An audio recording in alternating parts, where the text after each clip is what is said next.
na esengo mingi bandeko esengo etonda kanga penza soki na yambi bato a pouvoir pour balobaka o poleta yambaka bato opposition tenga sabino la chaîne la Lion TV officielle est ouverte à tout le monde ne baté bobanga nga po anini mais nazakalanga ouverte à tout le monde leo nazana esengo kolika pona yambi pola mbala liboso CDR parti à Jean-Lucien Boussa la question mbote mingi siko zali en tout cas musala kitoko siko zali nous yakala la braille esengo mingi akoyamba papa esengo mingi mama Paulette Kimutu la Lion naza vraiment esengo penza akoyamba yo papa mu yakala la Jean-Lucien Boussa CDR ndenge nini parti les partis CDR ils ont tambola malamu CDR ezali na ba ambition en pleine 8 ans mais déjà tozo bangisa mokili mobimba comme on a ezala penza moi mingi te un parti comme na 5 ans na yango bazala au moins na 8 députés bazala na ministre moko et puis bazala na sénateur et puis tozala na gouverneur na Sidou Bangui et puis tozala na ba députés provinciaux cela prouve la grandeur, il y a vision, il y a au CDR parti à Jean-Lucien Boussa ezo porté yango ezo zangisa bato mususu kimia bazoluka ko déstabiliser mwana mboka Jean-Lucien Boussa parce qu'il a une vision très claire pour na ko aider mboka oyo pour na ko travailler pour na Congo yango wana plus tozo travailler pe lisusu ambition ezali que année prochaine le CDR a une ambition ya ko pesa mokonzi ya mboka 110 députés parce que tozo na posa tozala na informateur et puis tozala formateur donc c'est ça la vision tozo majorité na niveau ya c'est ça le CDR travaille dans ce sens là. Donc, en tout cas, ça mokonzi majorité dans le Parlement. Hein? Oui, c'est-à-dire c'est ça, les partis politiques, ils allaient na ambition, c'est-à-dire les ambitions des partis politiques, ils allaient d'abord conquête et à pouvoir, c'est-à-dire parti nous se créer à marca na veille à élection, bit ils allaient rapport que conquérir le pouvoir et puis bit nous se allaient ko triompher idéologie à parti. Mais oui, espèce à moi pas si na parti na biso mingi à Congo, bazalaka plus qu'à conquête triomphaka idéologie penzate yango zomona bakokaka penza ko séduire peuple te mais le CDR de Jean-Lucien Boussa ça la penza différence c'est-à-dire non seulement que tozo kota na makambu ya ko landela pouvoir mais tozo kende pe na ko séduire ko triompher idéologie na biso même façon ya mokonzi ya CDR Jean-Lucien Boussa sa façon même de travailler dans ministère du commerce extérieur vous voyez vraiment que il travaille dans la vision du chef de l'État vision du président de la République et puis il met en exergue la vision du CDR en tout cas toyoki papa Jean-Lucien Boussa ndeko lobi bato mingi ba ko luka ko bundisa ye mais ngana kotuna mutuna na monaki akendaka dernièrement ya moi quelques mois l'Équateur maloba moko atendaka esepelisaka bana mboka mingi te pe bato balobi moto abonye lokwa Jean-Lucien Boussa pundu linga kota na guerre na bakulutu na yende biso bengaka ba na monolanga bengo bambuta donc yaya na yakuta na politique na yebi ke dossier ngo eza déjà élagué est-ce que lelo awa bakutani ye na Jean-Pierre Bemba siko na même gouvernement ba relation na bango ya ndeni. Non, la relation il y a mon amboka Jean-Lucien Boussa nande konae Jean-Pierre Bemba ba relation eza nango normal sauf kaka que eza na bateau ndenge na uti koloba bateau bazo bundisa vision na ye omoni na Congo ba bundisa kaka bateau bazalaka na vision la Lion c'est-à-dire bateau ba pensaka malamu pona Congo vous voyez il y a beaucoup de gens au ba travaillaka na balabo koluka ko bloquer bateau tout bazo travailler pour que ba pesa Congo ezala na réussite moko ya malamu comme on a que Jean-Lucien Boussa pe ezala ki kaka bato balinga ki ba diaboliser bato balinga ki ba simbisa ye lokola bato en fait Jean-Lucien Boussa c'est quelqu'un au azali penza na ba lutte na politique nyonso c'est quelqu'un il est plus attaché avec sa population sa politique plus se réside sur base ya unité nationale on se comprendre Jean-Lucien Boussa prend toujours développement ya mboka na ye vous voyez c'est-à-dire je ne vois pas babiloko tout ba mekaka Kolobawana contre Jean-Lucien Boussa. Donc, on a vraiment ezali faux débat. Peuple ya bana ya Sidou Bangui, bazaka kanasima ya Jean-Lucien Boussa. Parce que ça a peu confiance dans l'ensemble, le grand Équateur Mobimba. Vous comprenez la Lyon, c'est-à-dire, eza penza biloko biso, tokipaka yango te. Parce que, bazala posa balongo la biso, bambiso, tozana ngo pona Congo. Biso tozaka concentré, tolingi, la kisa oyo tozo penser pour na ya Congo. Yango wana Jean-Lucien Boussa qui parana e biloko te bat bazolo ba contre yo wana parce que yé azaka ka attaché na Congo na ye. Na Congo na ye. Toko masiko yo na Union Sacrée parti na bino CDR parti monene ezana kati ya Union Sacrée pour la nation hein. Vous allez qui na stade. Oui, Tozalaki na stade et puis Jean-Lucien Boussa il fait partie du présidium T. Non, Aza na présidium T, mais CEDER et Salaki Loko yo mokili mombeka mwaki. Yango tozolo ba parti eye 8 ans kaka ya existence. C'est-à-dire ba déjà à makasi 8 ans d'existence. Vous avez 8 députés, vous avez un ministre, un gouverneur, et puis vous avez un sénateur. Vous comprenez qu'il y a ambition ezali. Vous comprenez? Donc, il y a un monarchie peuple congolais, les membres tout ya CEDER, bazalaki est belé na stade. Parce que même le sondage, qui sait que CEDER azalaki deuxième force politique en termes de mobilisation au salamaki na niveau ya stade. Parce que les militants ont sous-scout ba ko côté à CEDER. Vous comprenez? Parce que yemoko déjà moi na mboka Jean-Lucien Boussa azalaki na stade à partir à 6 heures. Vous comprenez? Alors non, il faut tout comme histoire ensemble avec le président de la République. Vous comprenez? Nous sommes du bon côté de l'histoire. Vous voyez? Parce qu'on sent qu'il faut qu'on repense l'État. Vous voyez? Il faut qu'on kabola mboka na babitidi ya mabe. Vous comprenez? En fait, les gens babitidi moko na mboka na biso apparemment, il faut ba parti politique na ba homme politicien ba mekaka ko aider peuple. Ça dit ba pesa peuple vision moko ezali clair pour na ko aider Congo lobby. Et c'est important. Et yango zomo na biso to lobby ensemble to ko koma histoire na mokonzi ya mboka. Et puis les CEDER aza prêt à ko pesa ya kozoba député et belé na ba élection o ezo parce que toza préparer ba élection ndeni so non tozo préparer ba élection kitoko makasi, c'est-à-dire parce que le CEDER a une vision où il a présenté un peuple na déjà, c'est-à-dire déjà en 2018 tozo qui ba député lelo le sous tozo travailler makasi to ki ko dévoiler angwa wate, c'est-à-dire CEDER a une ambition ya kozala na ba député et belé lobby na l'Assemblée nationale. Donc, c'est déjà prêt pour la élection. Vous allez déjà prêt pour l'élection. En tout cas, courage à Jean-Lucien Boussa à préparer l'élection. Madame le ministre économie et commerce extérieur. Commerce extérieur, na économie et zaranit on dirait balana moké na yebité sur les andenge moko. Mais ma biso na dossier ya masango. Ça quand même comme commerce extérieur so na yeba penza job description ya ministère on expliquer la job description ya commerce extérieur bon madame idée ezali moi moké non idée ezali que ministère ya commerce extérieur ezalaka ezali ministère eza et puis ça a orientation. Il y a kaka ko régulariser, c'est-à-dire achamwa pomoko pour na makambo etali commerce entre les États. Parce que ba État entre les États. Parce que ba État bazalaka na commerce international té. Pour commerce international et ça la maka plus na ba société multinationale parce que bazalaka na ba moyen mingi. Ba État baza kaka na commerce extérieur. Vous comprenez organiser le système, accompagner l'État pour que l'État puisse la face dans le système wana commerce entre les États. C'est quoi dans les Kamamasang ou Pesaka les Kambakosomba, tu peux aller ni commerce peut-être qu'on appelle na Zambie, na ministère na bango ya commerce extérieur. Les Kambakosomba Kamasango na bamboka papa nangai Mouya. Et ko kamisa bana mboka. Papi tozana mabele belé. Compatriotes, tout le monde a payé écoute mingi Benjamin Umba à la kisi biso ba pleine ya kitoko na mai écoute na kati. Est-ce que tout ça la vision na kati ya vision à mokonzi mboka? Vision ya agriculture ezakate. Non, écoutez madame la Lyon, il faut batouba comprendre la gestion ya mboka. Omoni ba parti politique et belé bazo aider population té, surtout plus nos partis à opposition. Vous comprenez?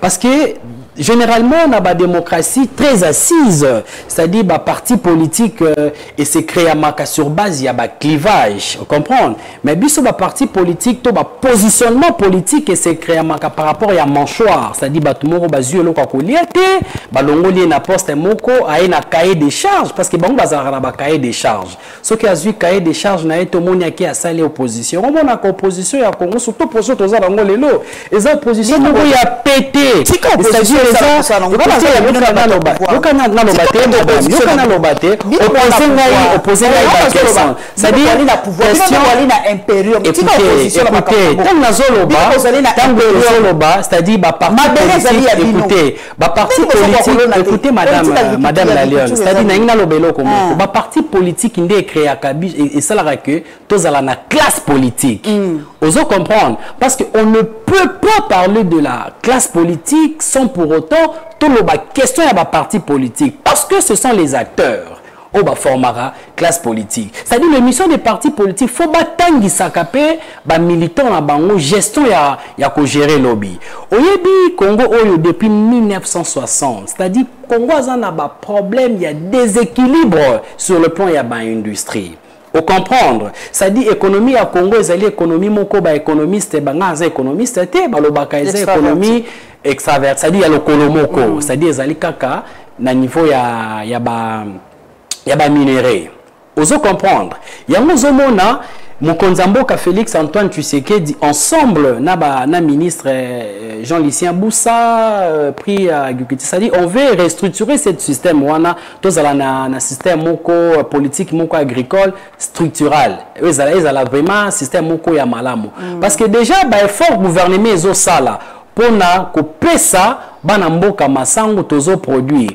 mais toko produire ba quantité ya malamu te parce que tozo sala yango de manière artisanale ozo comprendre c'est-à-dire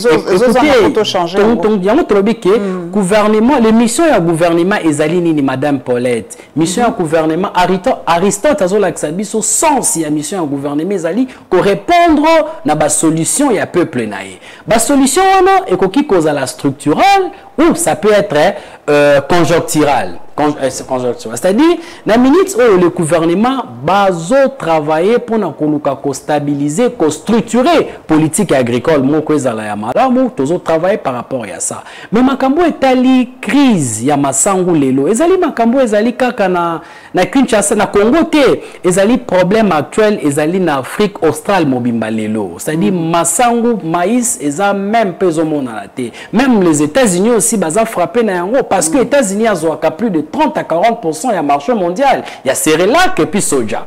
Vous voyez, où aller voir qu'il y a des pays du Sud. Ça dit Congo fait partie des pays du Sud. Vous comprenez? Ça dit, tout le monde a gouvernement aujourd'hui, à ce sala effort, il y a produire na kanyamaka cessé. Vous comprenez? Baton wana ezo koka penza ko satisfaire population dans l'ensemble té. Ozo comprendre. Et puis ezali mukie. Ezali soki tozalaki na ba industrie ya malamu nde déjà to moni ba entreprise zo luka e banda to banda ko créer ba tracteur et ko permettre à biso tozo solution désormais commerce ezala lisusu na makambu ya ko sala na Congo te il faut ezala plus industrialisé. Ozo comprendre. Et chaque pays au bazali membre ya SADC crise ezali en Afrique au Salmobimba bazo battre la moba réserve au bazana yango ozo comprendre et mission ya ministre Jean-Lucien Boussa ezali nini et tant qu'azali ministre ya commerce extérieur et le commerce na dossier oyo c'est-à-dire à s'impliquer pourquoi s'impliquer parce que commerce extérieur ezali pe tozo sala na cadre moko ezali cadre moko ya ba échange commercial entre les États ozo comprendre et surtout que Afrique du Sud bazali pays membre ya SADC comprendre d'où ce qui biso tozo réfléchir pour na structurer mais il y a de faits politiques où ekoki parce que problème ya maïs ce sont des faits politiques ça peut arriver tout le temps États-Unis par exemple on a pas problème wana bato ba bi gestion ya mboka bakoki ko sala yango comme un projet de société au battre campagne to ba sala yango problème moko ya balance ozo comprendre c'est là où que moi je dis que il faut ba parti na biso ba edaka ko la kisara batu gestion ezali lokola nzete ya ko beta boete soki biso to komi na pouvoir to ko beta to kende ceci démontre que bande comme sous bazali penza préparé te et yango zomona ke to kendaki parce que la question ya kokende na Afrique du Sud ezali juste une question moko ya dépannage on comprend au moment où biso to s'organiser ba dépanner biso Parce qu'aujourd'hui, na Katanga, le gouverneur Kiaboula, baza déjà plus de 59 hectares au bandi déjà koluka ko produit ko bongisa pour balona. Bon, ils allaient déjà, ils allaient que pour Baluka Bimisango, ils allaient 52 hectares. Bon, qui peut avoir santé récemment ici, c'est-à-dire le Bumbashi na Kabongo. Ils allaient qui na Mboula ya Makaswe bomaki plus de 100 hectares. Ils allaient qui déjà produit baby saki masango moyeba ça les a été cause nango ils allaient pe suite ya Mboula bomaki wana oui c'est-à-dire bomaki déjà 100 hectares. Oui, ça là qui mboka azuma ba difficulté. Ba problème il y a dépannage madame Paulette ezalaka nango partout même en Europe aujourd'hui. On a vu comment Ixil Vandariel a sala qui par bazaki na problème il y a gaz na guerre il y a Russie Ukraine. Russie lobby qui na europé sabino sous gaz té mais ba kei na Canada et prime sous France à kei na Maroc baluka dépannage pour que bazwa gaz. Ozo comprendre donc ça penza problème ça peut arriver tant bozo ko gérer mais on salit quand même la sensibilité au gouvernement azanayango par rapport à ko répondre na ba question ou na ba solution il y a peuple et c'est ça donc très important. Oui, oui. Situation mususu ndekonanga muya na est kuna moni pende le changement climatique mbula makase uti ko beta ba terrain glissé ba biloko mingi bato bakufi au moins toto arrondi pour ba blesser baza mingi au moins 100 blessés ba ko biso c'est vrai les accidents de la nature et kokoya aux États-Unis pe kokoya partout pe kokoya mais bana mboka ba tuna si c'était d'autres autres tourner émission par mouya tout mon réaction gouvernementale non écoutez tout ça ndenge nini tout mon Madame Paulette gouvernement azali wana pona ko répondre na ba problème ya société na a élaboré politique yo babenga ka politique sociétale pona affaires sociales c'est-à-dire ministre ya affaires sociales akolinga kaka koloba soki gouvernement asali ba investigation nyonso. Parce que le gouvernement qui koloba la bisoté le rôle bino ba panzi sangote parce que bino boki koloba kaka na ba fait oeza nangoana et moi je pense que le gouvernement a travaillé ayeba asa sanakir na problème oezo luka o salami na niveau ya est wana parce que zali ba fait sociologique oyo e frappé biso toki koloba boete parce que le gouvernement qui koloba bo nombre de morts et pris bango ba lobby que nombre de morts eza wana te au gouvernement lobby et pesa ka crédibilité te d'où il faut que na gouvernement o tozana ngweza gouvernement ya ba responsable tozo zela gouvernement asala ba investigation na ye par rapport à la question wana romona bako se décider baloba quelque chose et je crois d'ailleurs dans mon kondiamboka Félix Tshisekedi azala déjà na motema na ye il est plus sensible ozo comprendre et le coup ça la quand même différence na bateau bazolinga ba gérer Congo lelo na bateau ba gérera parce que y est vraiment la kana sensibilité wana ya kozala plus proche na population na ye ya kolinga ko toucher makambo yo kende nango parce que c'est vraiment afandi na biso moni mokonzi ya mboka soki afandi penza na ba tuna été moyen à comprendre ba passion bato ba mona ki ezalaka te est déjà tellement afanda na biso ayebi ba problème ndenge nini esalaka et je crois gouvernement ils ont travaillé je crois même ils a déjà na ba commission ils ont loketa la non question yango ba yeba ko réunir ba information et puis gouvernement a reçu la déclaration on lobby ya solo papa muya mokonzi ya mboka avandaka na biso ayebi ba réalité na biso et tout ça mais tant to tanga tweet ya papa Jean-Pierre Bemba alobi a ko comprendre te totangi on a jeune Afrique ezate to inventé papa Bemba lobi en tout cas entourage à mokonzi ya mboka a ko comprendre ngoti comprendre entourage te bino mo botangi tweet na yiwana depuis tongo bato ba ko lobela kaka yango est-ce que Jean-Pierre Abaye il était agacé pour balobi il était agacé est-ce que Jean-Pierre Abeti Foté Classico, Abeti Foté. Non. A déborder le langage. Non. Pourquoi tout le monde crée une sensation? Nabiloko est normal. Ok. Faut comprendre. Hein? C'est-à-dire. Non, pour critiquer, aux gens qui ont gouvernement critiquer, on a pas la bimbe normal. Bimba n'a pas. En fait, Malingi Penza n'a abordé question où Penza moi trotté à critiquer l'eau comme mon côté. Ok. Waneza Penza critique mais qui peut-être que peut-être un mécontentement naïe, vous comprenez? Oh, il y a constaté, bon, je sais pas. Moi, je peux pas répondre à ma question. Mais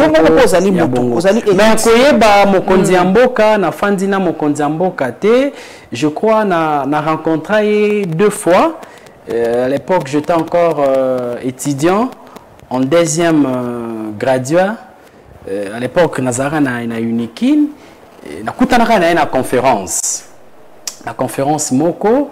Na solo la ka na posaka question et puis après conférence wana na monaka ya benginga muya ça va bon on comprend qui est na bien il est quand même gentil et puis akangaka kombo na ngai et puis deuxième fois na kutanaka na ye zalaka si je m'abuse pas zalaka na 2016 lorsque opposition ils ont préparé carte jaune hein.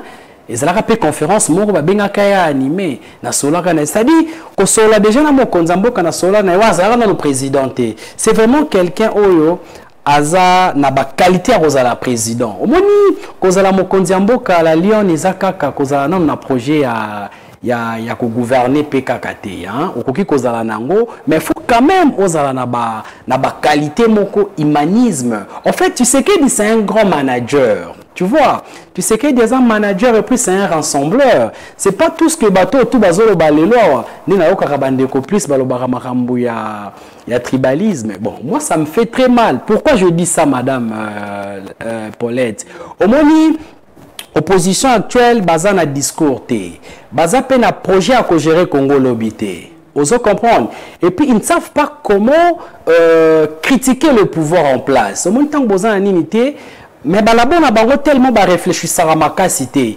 Ils veulent jeter quelque chose, c'est-à-dire en termes du tribalisme. Vous comprenez? Mais bakate et le bazo jeter, lobby peut gouverner lobby. Vous voyez? C'est-à-dire lobby peut couper ça problème, difficulté. Vous comprenez? C'est pas pour rien que le président de la République à l'Obarake, tous en opposition il a pété. Et parce qu'ils sont pas, c'est-à-dire dynamisme moko en termes il y a vision.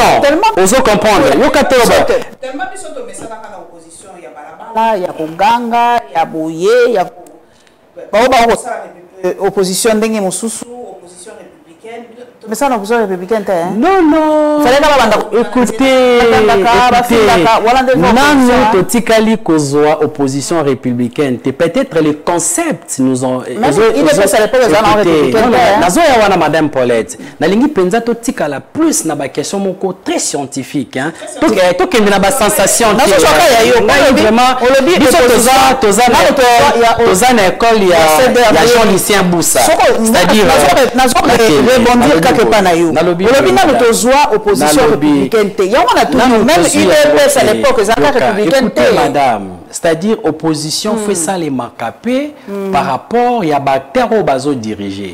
Vous savez UDPS biso tout au salaki opposition moko ezalaki opposition moko je ne peux pas dire ezalaki opposition moko révolutionnaire parce que dans une démocratie on peut plus révolutionner parce que déjà démocratie ezali fruit à révolution. Ça c'est pas moi qui l'a dit, c'est Mitterrand ou aloba yango après révolution française. Oso comprendre. Ya on a dit peut-être les concepts politiques les autres échappé biso. C'est comme ça que je dis il faut plus ko yoko la moi mingi nde osala ke toyeba. UDPS devant UDPS tant la l'opposition et c'est là qui devant un dictateur. Qui Kabila. En fait, les dictateurs n'ont pas système politique qui moi mingi balongola bango na mécanicité hein, balongola bango na pression où ils allaient sur terrain. Vous comprenez? Pour bazalaka na déconcentration et à pouvoir. Lorsque le pouvoir est allé déconcentré, ça crée ce qu'on appelle la déflation du pouvoir. La déflation du pouvoir est une place à la nini. Abimalibanda, ça dit à récupérer pouvoir naïe. Aujourd'hui, les acteurs ne sont plus devant un dictateur. Hein? Oui, ils ne sont pas devant un dictateur. Tu sais que dit c'est un démocrate. D'où opposition, il a fallu balouk. Moi, je suis conseiller à Bakatou. Apparemment, je suis conseiller à Makasité. Bakatou, le Fayou, ils ne sont pas des gens qui réfléchir Penza Congo. Ce sont plus de flatteurs, de gens au Balingi Bomamboka, parce que moi vraiment ceux qui nazala qui conseillent na bango bon non il faut que ça l'opposition il y a matière, opposition il y a moutou. Il y a qu'à proposer. Parce que tu vois, ils ont marché. Ça dit, vous êtes devant quelqu'un ou un démocrate, bon, il y a ma révolution. Contradiction, madame. Vous comprendre? Ils ont adapté. Et peuple pas au monde. Mais tu as dit Malibanda pour tout ça, ni Moutaba Tazarani démocrate. Si tu as dit Malibanda pour tout ça, la nini. Vous comprendre? Donc, on sait que la marche à le 13 inutile, hein?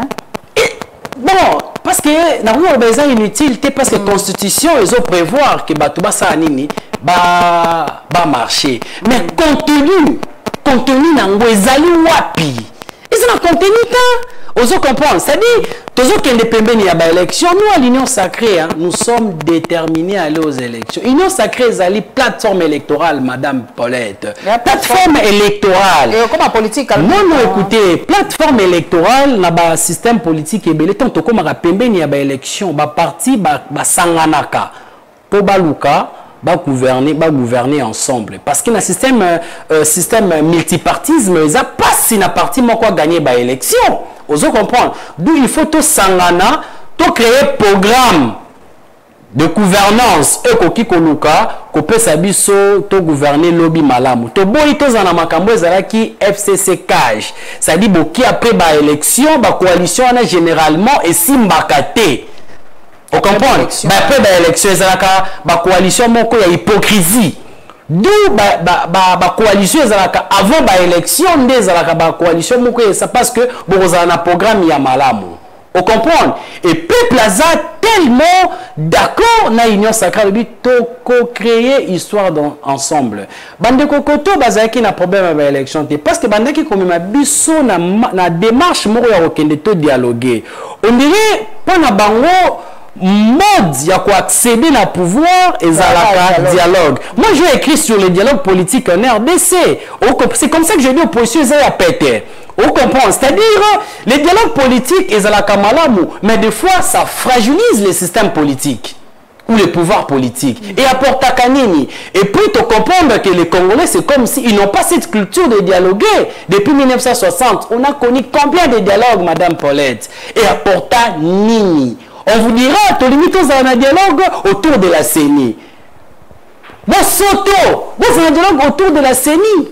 Vous comprenez? C'est-à-dire, si tu vas quitter, tu vas quitter une élection, comme tu as pouvoir par l'élection, tu vas quitter devant l'élection. Peuple Lobina, nous sommes ensemble avec vous, parce que vous avez un projet très clair, programme Moïsali clair. Madame Paulette, les lots tozolo ba biso tozolo ba to comme histoire ya sikana mokonzi yambo kelingi koloba nini. To se séparer na corruption. Congo face à une vision moko claire pour na ko développer Mboka Lobi. Mais beaucoup que bande de opposition beaucoup la bino au dollar et mati. Oui, mais ce sont des faits politiques. Bon, ça a une vision moko claire. Aujourd'hui, ça fait partie des faits politiques. Non, j'ai pas dit ba ennemi. C'est-à-dire c'est un fait. Parce que la politique, elle est statique, elle est dynamique. J'entends les gens dire ça, la politique est dynamique. Non, la politique n'a jamais été dynamique. Ce sont les faits politiques qui sont dynamiques. Fait politique, cause de la paix budget, qui a 4 milliards, comme 16 milliards. C'est fait politique qui peut cause de la remati, soit équité. Et ça, c'est circonstanciel et yaka. Na gouvernance. Mais l'État, c'est la solution pour y répondre. Vous comprenez? Les noms visuels allaient clair comme on a Mokonzambo Kazoloba avec projet à 145 territoires. Madame Paulette Wanezali, challenge. Je vous dis, Congo a eu développement. Et il y a même qu'on redéfinir penser à l'État, tous à la puissance. Parce qu'on a pensé à Mokonzambo Kezali, tout quitter comme un acteur, comme sujet du droit international. C'est-à-dire tous en a éléments constructifs via État, territoire, peuple. Les lots, l'État faut pas nous en sens. On a pensé aux acteurs. Mais nous, non. On ne doit plus être acteur politique, mais il faut tout comme agent. Parce que agent, et qu'on permettre à lui de travailler puissant sur le plan interne et puis la puissance sur le plan externe. Puissance, on te limite que nous avons comme histoire ici. C'est-à-dire de redéfinir les objectifs à Congo. Désormais, Congo est la carte de gouverner en côté, de gouverner en autrement. Vous comprenez, tu gouverner Congo autrement. C'est-à-dire, les autres qui na diplomatie qui faible. Depuis Congo ezala, nam tozala na politique étrangère ya malamouté. Mais aujourd'hui, on peut parler de la politique étrangère de la RDC. La politique étrangère, c'est quoi, madame? Ezali ensemble des questions politiques orientées vers l'extérieur. Vous comprenez? Au contraire, na diplomatie, parce que le Congo a commis influencer. Je vous donne un exemple aujourd'hui, tout comme parmi tous les solutions pour le climat. Ça fait partie de la politique étrangère, c'est-à-dire façon la biso ya ko exercer. Osons comprendre. D'autres rosala makasi libande rosala pourquoi? Ce qui doit appliquer système où il y a projet à 145 territoires et qu'on permettre que tout comme appelle na ba hôtel, il y a 3 niveaux na ba 4 ya bandundu, na ba 4 ya ba Équateur wana ezala wana. Et développement ndé ogi ko sala que tous à la penza agent to ko influencer na mikili na bamboka mususu tozala na bamboka mususu ba respecter biso toki kozala la maîtrise ya dollar oui c'est bien bon mais non ce qui yango te kosala que tozala influencer sur le plan extérieur eza votre façon ya organisation nde koki kosala yango zomona les échappé bandeko ya opposition baza na vision claire te vision claire ezali faut bo projetaka ba projet ya malamu merci papa Mouya en tout cas na yebi ke bato opposition bakoyoka boluka projet ya malamu bo présenter baza na ngote baza kaka bato le musu bakoyoka lokwa bolem so bakoyoka yo bakoluka projet ya malamu pe vision ya malamu papa na ngai tokene na EAC olobeli biso mingi politique étrangère ponga linga politique étrangère mingi OK tokota na kati ya EAC bana mboka mitunaka kaka okwa nazala mutabwani ya pembeni na ngai raison nini penza epusaki mokonzi ya mboka akotya biso na EAC merci beaucoup madame ezongaka mais nalingaki na avant akota question na meka koloba na bandeko na biso pourquoi nazo insister hein na bandeko na biso ya opposition télévision za tango message c'est l'équipe ba élection ba gagner na CNT projet de salaka ke pour gagner ba élection problème il y a EAC ezali nini Madame la Lyon, tozali na relations internationales, c'est-à-dire le président de la République qui est Zali premier diplomate, il y a Mboka. C'est-à-dire problème ya Congo tozana théorie tozo développer ezali complot mix, la théorie des mixtes complot où ezali ba concepteur ou bazali communauté internationale ensemble ba on est ba concevoir pensée diabolique pour nous détruire Congo et puis il y a les exécutants c'est le Rwanda et puis il y a quelques politiques ici au niveau ya Congo où le monde a même dénoncé makambo wana te parce qu'en français ce qui ne dit rien qu'on sent c'est-à-dire baza déjà na ba théorie wana bazo préparer ba makambo et mokonzi mboka tango ya ye façon na ya ko sala diplomatie na façon na ya ko appliquer puissance na sur le plan extérieur alobaki non Congo toluka koluka ba solution na ba sens ya ebele mais plus makambo etali EAC ezalaki makambo ezalaki plus sur le plan commercial vous comprenez bien que le Rwanda aussi azali membre ya EAC ce qui tongaki to bundisa Rwanda to rega bundisa na EAC même na l'Union africaine comprendre parce que le président de la République alobaki moi mingi maintenant to kei na EAC mais ezalaki na ba résolution international, ensemble communautaire, Conseil de sécurité élargi avec l'Union africaine. Au bassin il faut tous à l'année pour que tu crées brigade d'intervention. Comprendre? Automoni armée ou bengi armée EAC régionale. Ah oui, armée Nango. C'est-à-dire ça s'appelle brigade d'intervention. Brigade d'intervention va créer Yango. Partout, ceux qui payent moko ezali na ba guerre et ils en a guerre, il faut kaka pour que sans moko ezala ba pays les organisations de ba créer ka brigade d'intervention. Jamais toki ko benga moko États-Unis atinda armée et cause la violation ya droit international. Ba ko ya bongo te yango zomona même na mambo etali Russie, moi États-Unis atinda ba soda ezate et Ukraine pas ali membre ya OTAN te. Vous comprenez? Balingi penza ba mona violation du droit international pour que ba intervenir na o ba benga ka le principe ya devoir de l'ingérence. Vous comprenez? Et tant que tu es fandi na makambu ya EAC batindi biso tozala na to créer brigade d'intervention. Ba identifier non ba pays o bazaki na posa batinda. Brigade d'intervention za na mission moko kaka non coercive. Ça dit non coercive ezali mission moko ya ko bundate, ezali mission moko ya kuya ko créer naître ko linga ke ba place ba non, le président de la République Azali Nini, bien que bien que Azali Nini complot, Bazalaki na ba agenda caché par rapport à Eloko wana. Biso Zalaki na ba on faut dire que ba ya ba occupé la place au rebelle bazana parce que M23 aujourd'hui les lots azana qualité ya ko négocier na Congo té parce que communauté internationale ba senga qui te négocier comment tu négocier na acteurs illégaux ou aza considéré illégaux c'est-à-dire acteurs oiseaux troubler la vie internationale ceux qui te négocier comment azali sujet du droit international ou qui ko négocier na M23 té ezali absurde yango mokonza mboka bi na ko négocier na bango té na bango. Mais on a compris que bazaki ne loko moko ya malam bonne foi ezala quitté, c'est-à-dire parce que besoin on a EAC. Derrière le EAC, il y a l'Union africaine et puis il y a Conseil de sécurité parce que l'EAC ne pouvait pas signer cause ba résolution moko en dehors il y a Conseil de sécurité. Vous comprenez yango.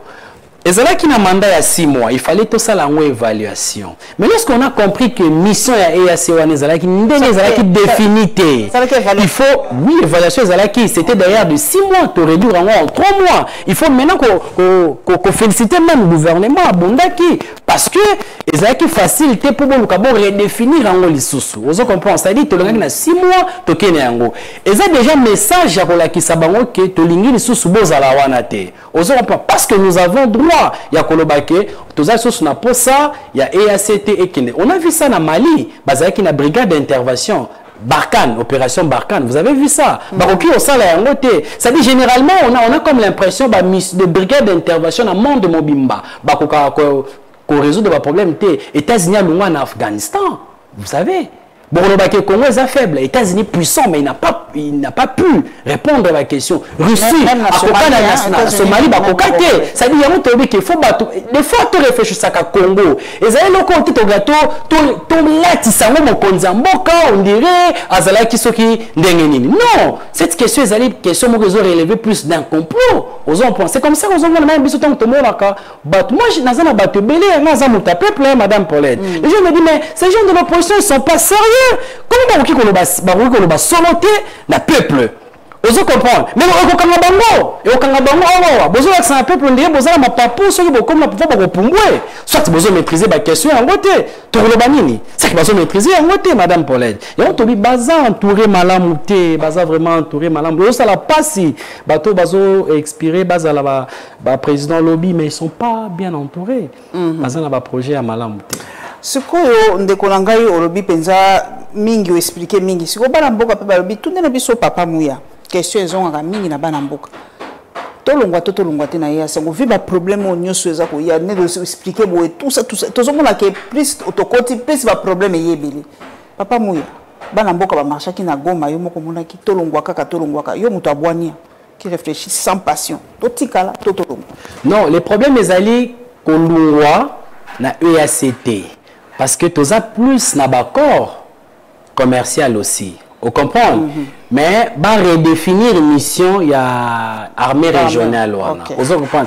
Quand on organisation, et la capenza facilité parce qu'il y a un principe en droit international à Bengarango, les partent sous Serwanda.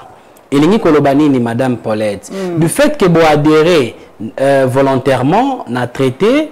Pour que il faut les pays, les parties prenantes s'évaluer, permettre à Binobo Kendebo Sanini, Bolongwa. Vous comprenez? Mais on a qui plus, to signer qui accord, on a qui plus la résolution. On a plus de désavantages que d'avantages. Oui, il y a plus de désavantages. Déjà, solution est alinée. N'est-ce pas signer qui te redéfinir mission il y a force régionale. Parce que les qui que ceux qui M23 balungwete et assez ba changer mission na bango balungwa non coercif ba comme coercif, ça dit faut pas attaquer. Pour comme déjà na phase zona, il faut pas attaquer. Oui, quand même ba employer ba arme létale pourquoi? Parce que c'était ça qui et le Bamaki na Luanda. On comprend, on va définir, non, ce qui quand on a mission à rebondater, mais ce qui situation et peut exister sur terrain, il faut qu'on redéfinisse mission. C'est ça le problème. Pour mes alliés, qu'on redéfinir mission à Bango. Et déjà, je salue l'engagement du président de la République, na force énergie à dégager pour la solution à Mambuya Est. Et puis, permettre à Bissoli, que combattre Rwanda, on ne savait pas c'est quoi, Bissoli, on a fait des acquis minéraux, mais on a compris que force coup ya mokonzi mboko azobeta na Rwanda et permettre que Kagame a dévoilé secret na bango. Kagame secret na bango ezaki fallait bazo mabele na Congo. C'est comme si ils en a bateau bazo tinda ba bino fozo mabele wana. Vous voyez ça? Et donc c'est là qu'il faut, moi je pensais que marche il y a opposition, il fallait à la coup tout basé sur ça. Des fois il y a des questions d'État, il faut batuba sanganaka. C'est ça même, ça donne un peu plus du ça crédit à la lutte. Tu vois la Lyon, c'est-à-dire que ça un peu crédit batuba croire na vision na bino. Ezali te bobimisa batne loko bazo comprendre te. Bimisa biso na balit moko pe to comprendre yango te. Mais il faut réadapter, redéfinir ba mission ya opposition parce que pouvoir en place ezali pouvoir moko démocratique. Comment bolingi bo utiliser ba même nino méthode c'est que salela ki na ba méthode les acteurs ne sont plus la même, il faut bo changer. C'est comme ça qu'on voit que même ceux qui basent pouvoir ba ko changer le côté parce que ba eloko pesa na population te. Il faut écrire histoire ya malamu, il faut renouvellement, ça dit que renouveler zate parce que faulu la sala te ba pesa et non, renouvellement ezali na ba idée ya malamu. Ça voit même que na biloko bazo sala inégalité, ils ont pris sa passe, ils sont jeunesse, ils sont manipulés, vous soutenez des gens, on basé la vision T. Faut le bab déjà qu'ils ont la vision T. Tu sais en 2015, je crois ce que vous avez a publié ouvrage naïe, la même ligne. Faut le pouvoir pour dire qu'à l'époque, les États-Unis voulaient que l'opposition basangana baluka candidat commun. Faut le ouvrage on a le bibous au longo libiso Sony. Parce que c'est kabiso mingi baloba que opposition azalaka na programme te. Vous comprenez? Ba kina département américain, bazaki na ba caméra, bazaiba, bazaki na ba vuemba. Faut la zup maloba pour dire que biso tout monde a géré Congo azalité, il faut ba pesa ngo docteur Mukwege. Déjà monté on a passé azalaki na vision, terrosa vision wana wapi. Et puis parlons de Moïse Katumbi. Mais écoutez madame la Lyon, ezali pas si moi je vois même il y a des gens oh bah les kakabazolo balati kitoko il défend Moïse Katumbi. Oui, on peut défendre la personne de Moïse Katumbi, mais l'idéologie politique de Katumbi ça malamuté. Vous voyez, Congo déjà tozali na ba tension et kendara bozomo na ba façon tribalisme zo mata. Mais l'ensemble de Moïse prend quoi? Le fédéralisme. Fédéralisme ça division? Non non, écoutez madame, c'est-à-dire vous voyez fédéralisme et créer un problème et belé. Ça crée ce qu'on appelle la fragmentation du pouvoir politique. Écoutez, écoutez, les États-Unis, écoutez, il y a beaucoup des États fédéraux qui sont d'ailleurs quand on parle de ça, il faut aussi voir l'histoire politique de cet État-là.